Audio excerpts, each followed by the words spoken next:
नमस्कार. श्री स्वामी समर्थ. कसे आहात? आजचा दिवस सर्वांना सुखाचा, समाधानाचा, आनंदाचा आणि छान जाऊ देत, हीच स्वामींच्या चरणी प्रार्थना करते आणि आजच्या या नवीन व्हिडिओला सुरुवात करते.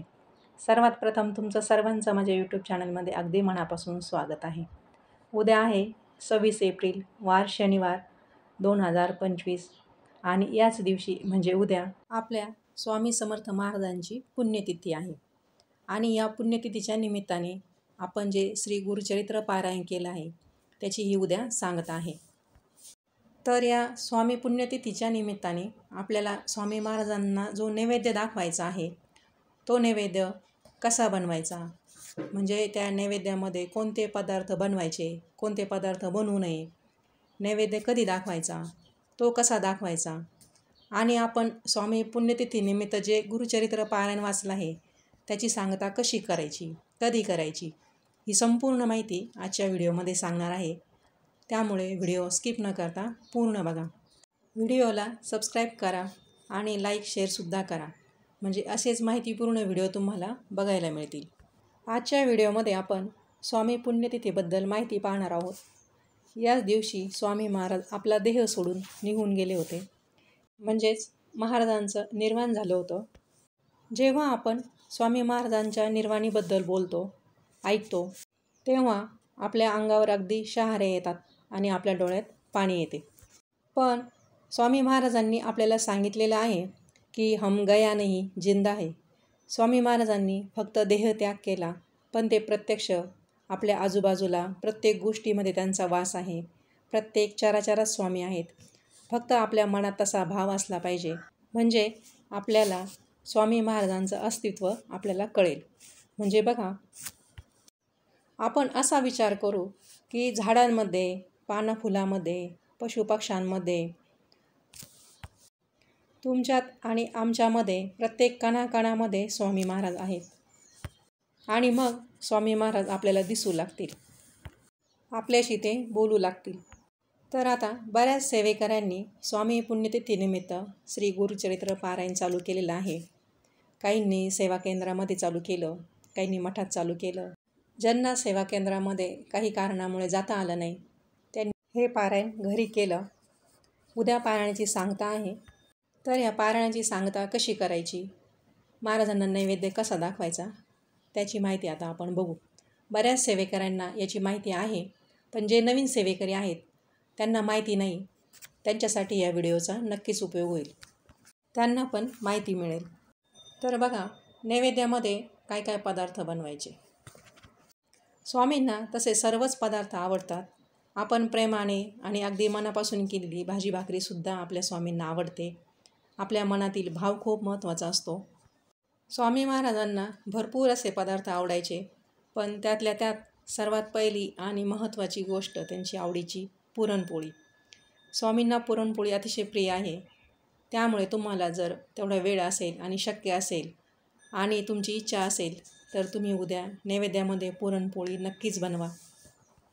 त्यानंतर दुसरा आवडीचा पदार्थ म्हणजे घेवड्याची भाजी. घेवड्याची भाजी स्वामी महाराजांना म्हणजे दत्त महाराजांना अतिशय प्रिय आहे. तर बघा, आपण सर्वच जण गुरुचरित्र वाचतो. गुरुचरित्रातील 18व्या अध्यायात या घेवड्याच्या भाजीचा आणि वेलाचा उल्लेख आहे. त्यामुळे घेवड्याची भाजी नैवेद्यामध्ये ठेवा. स्वामीसुद्धा तितक्याच आवडीने, आनंदाने त्याचा स्वीकार करतील, कारण स्वामींची ही आवडीची भाजी आहे. त्यानंतर बेसनाचे लाडू. बेसनाचे लाडू स्वामी महाराजांना अतिशय प्रिय आहे. बऱ्याच सेवेकरांना, स्वामी भक्तांना हे माहिती आहे. त्यामुळे बेसनाचे लाडू नैवेद्यामध्ये असू द्या. त्यानंतर आणखी एक पदार्थ म्हणजे केशरी दूध. आता तुम्हाला प्रश्न पडेल, केशरी दूध म्हणजे काय? तर आपलं जे गाईचं दूध आहे, दूध गाईचंच घ्या, म्हणजे म्हशीचं किंवा शेळीचं वगैरे नको. गावरान गाईचं मिळालं तर उत्तम आहे. गावाकडे गावरान गाईचं दूध सहज मिळतं, परंतु शहरामध्ये शक्य नाही. त्यामुळे गाईचं दूध घ्या, त्यात थोडी साखर आणि थोडं केशर टाका आणि दूध उकळून घ्या. स्वामी महाराजांना केशरी दूधसुद्धा खूप प्रिय आहे. त्यामुळे नैवेद्यामध्ये दुधाचा सुद्धा समावेश करा. नैवेद्य जो काही तुम्ही गोडाधोडाचा बनवणार आहेत त्याच्यामध्ये सर्वात महत्त्वाचं तांबूळ ठेवा. म्हणजे विडा ठेवा. मी सुरुवातीला सांगितल्याप्रमाणे सर्व पदार्थ जरी शक्य नाही झाले, पुरणपोळी, घेवड्याची भाजी, केशरी दूध, तर तुम्हाला जे शक्य आहे ते गोडधोड स्वयंपाक तुम्ही बनवा. आणि अगदीच तुमच्याकडे वेळ नाही तर तुम्ही साध्या पद्धतीने म्हणजे अगदी भाजी पोळी, एखादा गोड पदार्थ, तरीसुद्धा स्वामींना हा नैवेद्य आवडेल. स्वामी महाराज तो नैवेद्य स्वीकारतील. मात्र नैवेद्यामध्ये विडा ठेवायला विसरू नका. आता हा विडा देवीला आपण अर्पण करतो हे सर्वांना माहीत आहे, पण स्वामींनासुद्धा विडा अर्पण करायचा असतो. बघा, तर रोज आपण स्वामींना भाजी पोळी म्हणजे चपाती असा साधा नैवेद्य आपण दाखवत असतो, परंतु अशा महत्त्वाच्या वेळेला दिवसांना स्वामींना गोडधोड त्यांच्या आवडीचं जेवण द्या, नैवेद्य द्या. या महत्त्वाच्या उत्सवाच्या वेळेला स्वामी महाराजांच्या आवडीनिवडी जपायच्या असतात. आणि दररोज आपण जे जे पदार्थ खातो ते स्वामींना नैवेद्य म्हणून दाखवा. म्हणजे बघा, आपण सकाळ संध्याकाळ नैवेद्य दाखवतो, परंतु आपण जे सकाळी चहा, कॉफी किंवा दूध घेतो तर ते सुद्धा अगोदर स्वामींना नैवेद्य दाखवायचा आणि नंतर तेच आपण प्रसाद म्हणून घ्यायचं. आता आपण नैवेद्यामध्ये कोणत्या कोणत्या महत्त्वाच्या वस्तू ठेवायच्या ते बघितलं. आता असा एक पदार्थ आहे जो नैवेद्यामध्ये आपल्याला चुकूनही ठेवायचा नाही आहे. तर तो कोणता आहे तो पदार्थ?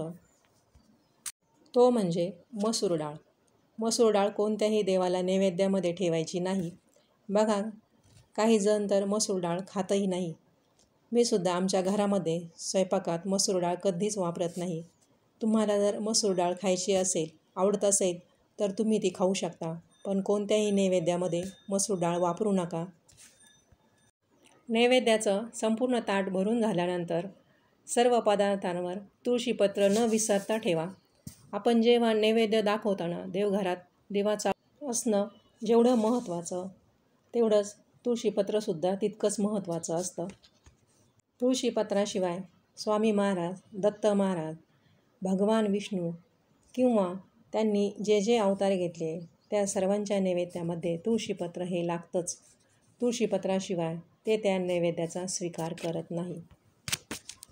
त्यामुळे तुळशीपत्राला अनन्यसाधारण असं महत्त्व आहे. त्यामुळे प्रत्येक पदार्थावर तुळशीपत्र ठेवा. जे आपण पाणी घेतलेलं आहे त्यामध्ये सुद्धा तुळशीपत्र टाका. नैवेद्य दाखवताना आपल्याला नैवेद्य स्वामी महाराजांना दाखवायचा आहे आणि आपण जो श्री गुरुचरित्र ग्रंथ वाचला आहे त्या ग्रंथालासुद्धा नैवेद्य दाखवायचा आहे आणि एक नैवेद्य गाईला द्यायचा आहे. नैवेद्य दाखवताना स्वामी महाराजांसमोर एक पाट ठेवून आणि श्री गुरुचरित्र जो ग्रंथ आहे त्या ग्रंथासमोरसुद्धा एक पाट ठेवून त्यावर एक पाण्याच्या साहाय्याने भरीव चौकोन करा. पाण्याचा तांब्या ठेवण्यासाठी आणखी एक छोटा भरीव चौकोन करा. मग त्या पहिल्या चौकोनावर नैवेद्याचं ताट ठेवा आणि दुसऱ्या छोट्या चौकोनावर पाण्याचा तांब्या ठेवा. थोडं तुळशीपत्र हातात घेऊन पाण्यात बुडवून नैवेद्याच्या ताटाभोवती व तांब्याभोवती 3 वेळा फिरवा. 3 वेळा पाणी फिरवत असताना गायत्री मंत्र म्हणा. गायत्री मंत्र सर्वांनाच माहीत आहे. 3 वेळा पाणी फिरवून झाल्यानंतर त्या तुळशीपत्राने स्वामींना 5 वेळा घास भरा आणि 5 वेळा मंत्र म्हणा. ओम प्राणाय स्वाहा, ओम अपनाय स्वाहा, ओम व्यानाय स्वाहा, ओम उदनाय स्वाहा, ओम समनाय स्वाहा, ओम ब्रह्मणे अमृतत्वाय स्वाहा असं म्हणून तुळशीपत्र स्वामींसमोर देठ स्वामींकडं करून ठेवून द्या. अशा प्रकारे स्वामींना आणि ग्रंथाला नैवेद्य दाखवून घ्या. हा नैवेद्य तुम्हाला सकाळी 10:30 वाजण्याच्या अगोदर दाखवून घ्यायचा आहे आणि नैवेद्य दाखवून झाल्यानंतर 10:30 वाजता आरती करायची. अशा प्रकारे नैवेद्य दाखवून आरती करून आपल्या पारायणाची सांगता करायची. अशा पद्धतीने आपली स्वामी पुण्यतिथीनिमित्त आपण जे गुरुचरित्र पारायण केलं त्याची देखील सांगता होईल आणि स्वामी पुण्यतिथीनिमित्ताने स्वामींना गोडधोड खायलासुद्धा मिळेल.